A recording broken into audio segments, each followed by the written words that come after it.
आज का हमारा टॉपिक रहेगा इंसर्टिंग द मिसिंग कैरेक्टर। इसमें क्या है, पहले इसके मतलब लॉजिक को ही समझिए कि इसके मीनिंग क्या है। मतलब इंसर्टिंग मतलब कुछ मिसिंग हो, ठीक है।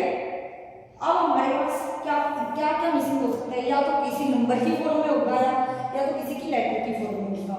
यदि नंबर में मिसिंग है तो हमको नंबर फाइंड आउट करना है, मतलब सारी चीजें हमें दी होंगी। एक नंबर हमें मिसिंग होगा तो वो मिसिंग नंबर फाइंड आउट करना है। अगर अल्फाबेट में दिया होगा तो अल्फाबेट फाइंड करना है कि क्या मिसिंग है। अब हमारे पास पहला क्वेश्चन कि 3 8 4 और अंदर क्या दे रखा है 48।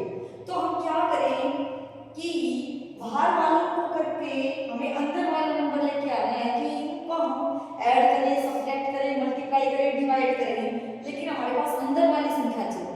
और ये हमारे पास दो पार्ट है इसके। इस पार्ट में जो लॉजिक लगेगा वही इसमें लगेगा। ये नहीं कि इसमें अलग लगा दिए, इसमें प्लस का लगा दिया, इसमें माइनस में, तो क्वेश्चन हो जाएगा हमारे पास गलत। तो हमें क्या करना है, देखो प्लस करते हैं तो हमारे पास 15 नहीं आएगा, इसका आंसर मतलब 48 तो नहीं आएगा। तो हम मल्टीप्लाई करके देख लेते हैं। हमारे पास क्या है 3 × 4 × 8 कितना आ जाएगा 96।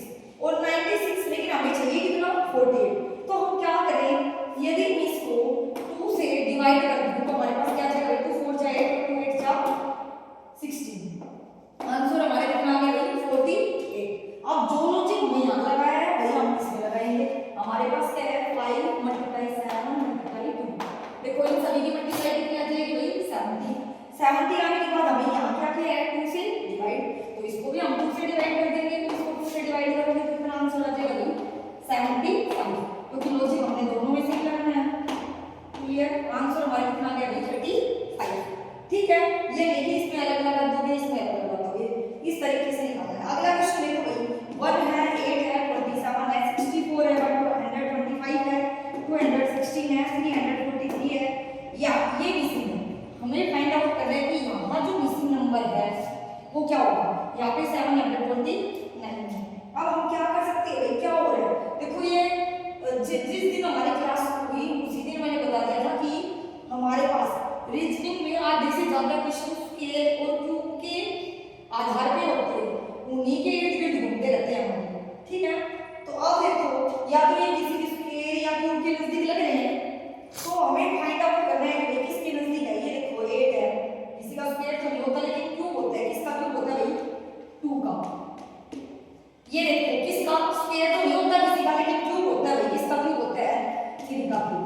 और ये किसका क्यूब मान लेंगे, मतलब ये क्यूब और ये किसका क्यूब हो जाएगा भाई 1 का क्यूब। देखो 1 का क्यूब 2 का क्यूब 3 का क्यूब।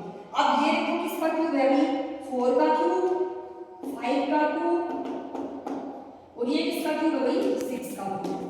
क्लियर है, मतलब 1 2 3 4 5 6। अब ये देखो लगातार हमारे पास क्या चल रहे हैं क्यूब चल रहे हैं। ये किसका क्यूब है भाई 7 का क्यूब। ये किसका, देखो 7 के बाद देखो 4 के बाद 5 आ रहा है, 7 के बाद क्या है 8।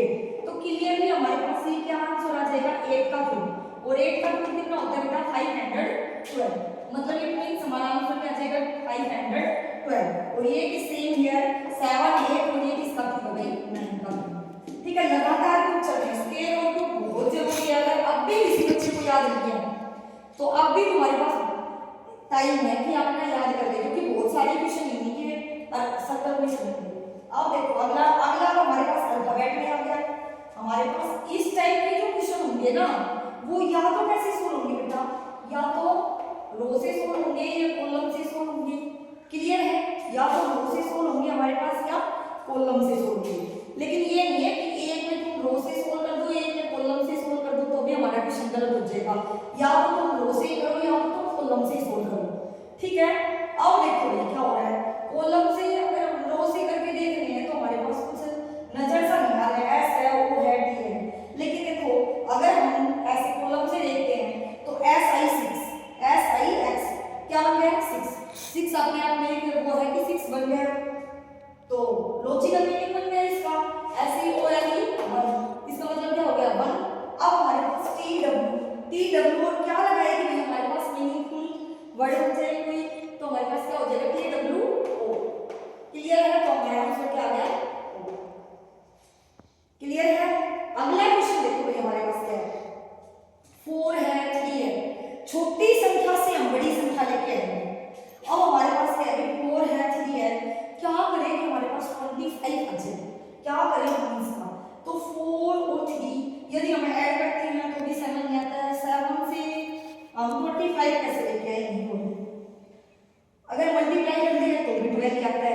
इससे भी नहीं हो रहा है, तो हम क्या कर सकते हैं भैया, हमने सोचना है। यदि मैं क्या करूँगी 4 का स्क्वायर कितना होता है 16, ऐसे ही 3 का स्क्वायर क्या होता है भाई 9। और यदि मैं इन दोनों का क्या कर दूंगी, अगर इन दोनों का ऐड कर दूंगा तो हमारे पास क्या आएगा 25। मतलब क्लियर है कि हमारे पास जो ऊपर वाले जो छोटे नंबर हैं उनका यदि हम क्या करते हैं स्क्वायर, और उनका स्क्वायर करने के बाद हम ऐड करते हैं तो हमारे पास नीचे वाली संख्या निकल के आती है। इसमें तो लग गया, हम देखते हैं कि अगले में लगता है या नहीं लग रहा है। अगर इसमें भी लग जाए तो ये डेफिनेट सी बात है कि अगले में तो जरूर लगेगा ही लगेगा। अब देखो अगले में 9 का स्क्वायर कितना होता है भाई 81, 11 का स्क्वायर कितना होता है भाई 121, और यदि दोनों को ऐड करें तो क्या आता है भाई 2 0 और 2, और ये हमारे पास क्या है, मतलब क्लियर है, इसमें भी लग रहा है। तो अगली जो संख्या है उसमें तो हमारे पास डेफिनेटली लगेगा। हमारे पास क्या है भाई 7 का स्क्वायर कितना होता है भाई 49, यहाँ पे क्या है 1, और 1 का स्क्वायर कितना होता है भाई 1 का स्क्वायर तो 1 ही रहेगा, और इन दोनों को ऐड कर देते हैं तो हमारे पास क्या आएगा आंसर 50। क्लियर है, तो सभी में सेम लॉजिक लगाना है। अगर सभी में सेम लॉजिक रहा तो हमारा क्वेश्चन सही निकलेगा, अगर एक में भी गलत लगाया लॉजिक तो हमारा पूरा क्वेश्चन गलत हो जाएगा। ऐसे तुम्हें क्वेश्चन निकालने हैं और पेपर की अच्छे से तैयारी करनी है, अच्छे से पेपर करना है, डरना वहां पे बिल्कुल भी नहीं है, सोच समझ के करना है। जो क्वेश्चन पहले आते हैं तुम्हें वो क्वेश्चन पहले करने हैं, जिसमें ज्यादा टाइम लग रहा है बेटा वो छोड़ दो, आगे बढ़ जाओ।